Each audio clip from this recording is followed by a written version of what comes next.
Hello, good morning, afternoon. Welcome back, everybody. This is Ian. Thank you for tuning in.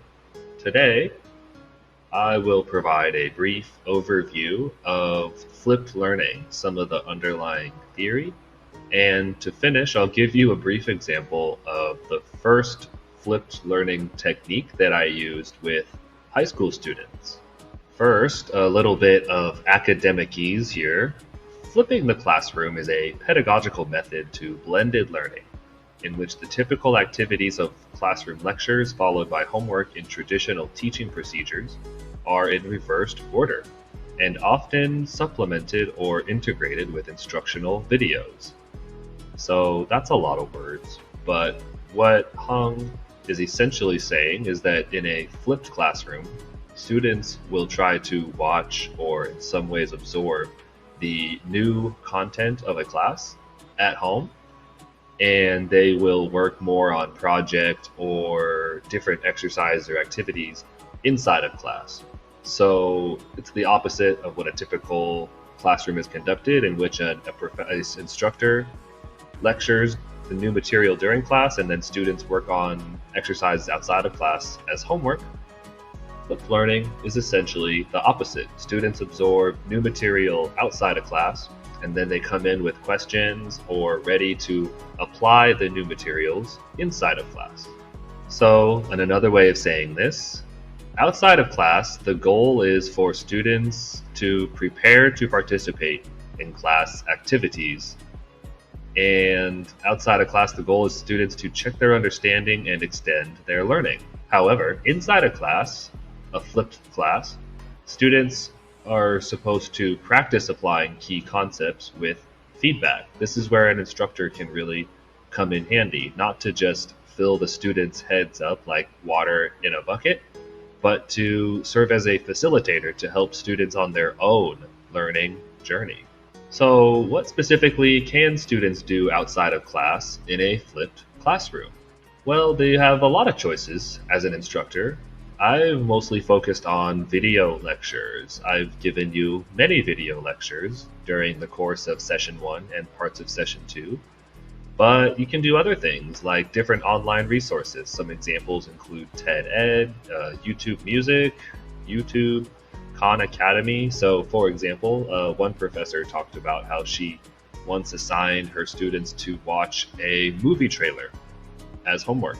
And the students watched the trailer, and then the professor prepared some discussion questions for the students upon arriving to class. Sometimes reading material can serve as a flipped model, but sometimes reading material can be very tedious if it's too lengthy. But what I also really enjoy about flipped learning is that it allows the students to prepare questions ahead of time. If there's something about the content that they don't understand, that's okay. They can come and they can have their questions answered in class, which I think is a very rewarding use of not only the classroom time, but also of the instructor's time as well. So outside of class, students are trying to absorb new content and figure out what questions that they have. What about in class? Well, for one, something that I try to do a lot is to resolve questions. I know that I don't always say everything clearly, so it's very useful, especially early on in class, to resolve students' questions. And fortunately, because it's not a real-time lecture, students' questions are often in greater depth and can provide a more deeper understanding with the questions that they form.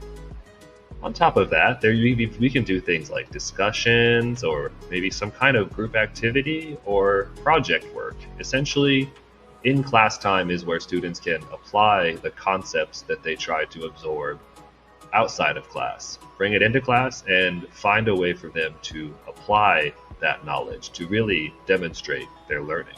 Here's just a brief example of a class time breakdown in a traditional classroom versus a flipped classroom. As you can see, in a traditional classroom, a big chunk of time is dedicated to lecturing new content. 30 to 45 minutes, wow, that's a huge part of class. And I've really enjoyed trying to use these flipped video lectures because I think it's given us in our class a lot more time to really apply and to engage and to discuss, as opposed to simply me talking and some of you all falling asleep with glazed eyeballs. So in a flipped classroom, the biggest difference is there's often a question and answer time. So the instructor will sort of open the floor for students to present any questions that they have on something that they are confused about. And then a huge chunk of the time, 75 minutes, is dedicated to some kind of guided or independent practice or lab activity. This was taken from a scholarly text about a chemistry course, but the same principles can be applied to foreign language learning or almost any other subject, really. I've even heard of PE teachers that have used flipped learning to get students more up to speed on how to perform a particular activity or how to play a particular game. One really great aspect, I think, of flipped learning is that it really changes the role of the instructor in the classroom.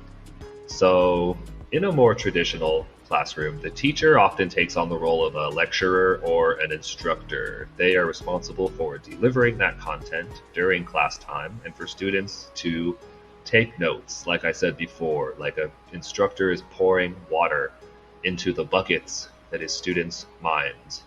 However, when we try to flip the learning a little bit, the teacher tends to take on more of the role of a facilitator. And in this case, the teacher is not really there to give direct instruction, but to help guide the students with the questions that they have, with any confusions, and to try and help students take command of their own learning. In this case, a lot of times students will work in small groups to gain instruction, and it gives students more choice, more autonomy, more feeling of responsibility and power over their own learning.